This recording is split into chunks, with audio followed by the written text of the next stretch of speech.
Hello there, wrestling fans. I just finished watching Monday Night Raw featuring Cedric The Entertainer as a guest host. And except for the opening part where he took like several minutes to get all of these people out of his limousine, I think he did pretty good. He had his match with Chavo Guerrero, although I'm not a fan of Chavo Guerrero getting buried week after week after week. I think it worked out pretty well. It was kind of funny. It's entertainment. Raw is the variety show of the three shows, ECW, SmackDown, Raw. And you gotta accept that they decide to go with different stuff. And people who want the Attitude Era back, well, was that ever a variety show? So you can't really complain about Raw being a variety show and at the same time say, hey, I want the Attitude Era back. Because, as I said, Attitude Era was a complete variety show. You had strip shows, wrestling, gang warfare fights. You had racism. You had a lot of backstage promos, segments, wrestlers doing stuff, and the wrestling part really took a backseat ride during the Attitude Era. So with that in mind, I think, well, since Raw's rating has increased over the last months and several pay-per-view buy rates have done higher than last year, I really think, well, WWE is apparently doing something right, especially in a time where you get financial crisis and people don't have as much money to spend anymore. WWE is going as good as ever. So with that in mind, whether you like it or not like it, WWE is doing pretty good. So all you can do if you not like it is simply stop watching. That's the biggest suggestion I have. And Raw and WWE right now is rated PG still, even though they're slowly moving away from rated PG. They are still rated PG, and you can't compare that to Attitude Era. That's a completely different way of booking things. And I think, well, they need stuff for kids now because they focus on kids just like they did in the 90s, early 90s, where they were even more kid and family friendly than they are right now. My voice is still a little bit sore.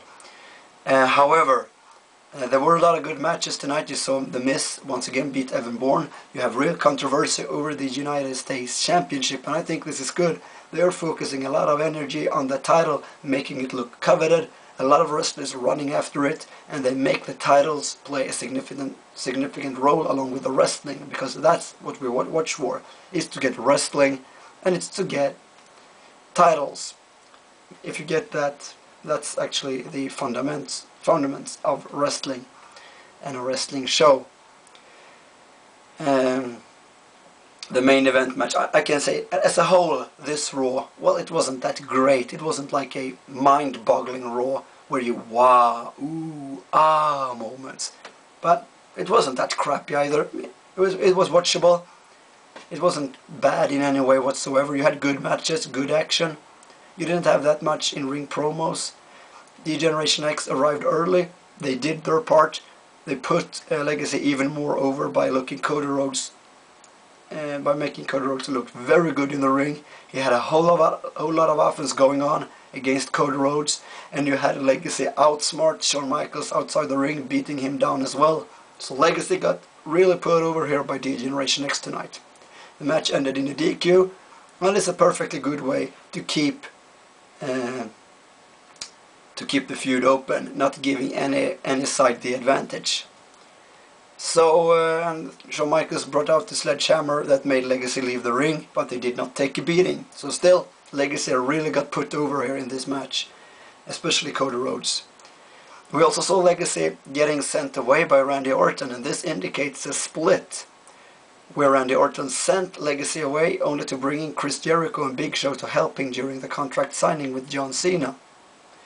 And this perhaps is a sign because, well, let's go back to Breaking Point. Legacy won their tag team match defeating D-Generation X. That's no small feat. That's one hell of an accomplishment. Not many wrestlers have done that. Legacy beating DX really made an impression and set a mark. You had Randy Orton lose, and then he also lost the night after against Batista. So he's in a really weary spot right now, where he might feel somewhat threatened by Legacy. He doesn't want them to look too good, so he sent them off. And I believe this will not be taken lightly by Legacy. They will question that next week on Raw, and they definitely right now have the authority to question Orton with the recent wins against DX and Cody Rhodes' match tonight against Triple H. This is interesting. We also had, this was Lilian Garcia's last Raw, and it was quite emotional. She put up a little speech with where she thanked the fans, and she really, Lilian Garcia did it good, because Lilian Garcia really made you feel proud of being a wrestling fan. She's leaving the wrestling business, but she really made you proud of being a wrestling fan, saying this was the greatest experiences she's ever had. She did never expect to meet so much great people and have so much fun and get all this traveling, see so many places that she had. And she also put over the wrestlers as true professionals, and that's what they are, but she really put the wrestlers over. So Lilian Garcia, thank you yourself. It's been 10 great years, and feel free now, fans, to discuss in this video.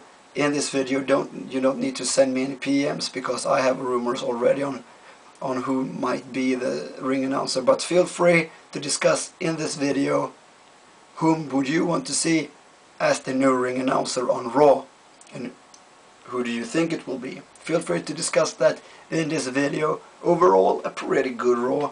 Not anything mind-boggling, as I said, but still pretty good. You had the final match of the night where MVP, Randy Orton, Chris Jericho and Big Show defeated MVP, Mark Henry and Cena. That means that Cena will run the gauntlet next week against the superstars he lost to, Big Show, Jericho and Randy Orton. That will be a very interesting match. Looking forward to it. And I must say, the recent 3 weeks on Raw, have you listened to the crowd? Have you seen this camera filming the ring? The camera is literally shaking. It's literally shaking. Every match Cena is in the ring, like him or hate him, but Cena has a tremendous way of getting the crowd going. I mean, every damn one in the arena, they care about him. People create threads and forums for Cena just to discuss him, whether they hate him or like him. They create threads in forums, topics, just to be able to discuss page after page after page about John Cena. He's a true phenomenon right now, Cena. And it was a long time we had someone who was this over with the crowd. As I said, whether they hate him or love him, Cena has got this very unique ability to make everybody care. No one is sitting on their hands when Cena gets out there, and that's really what you want.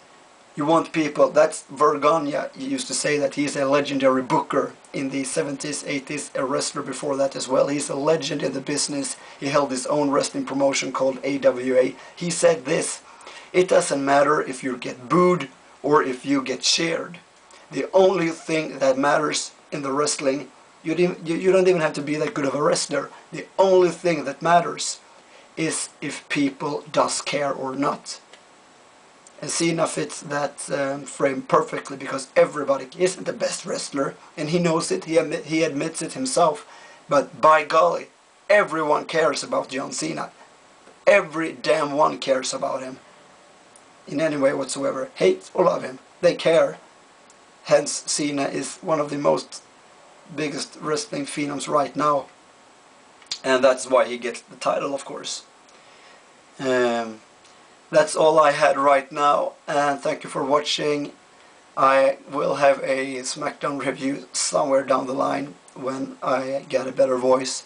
Thank you for watching again, and have a nice day.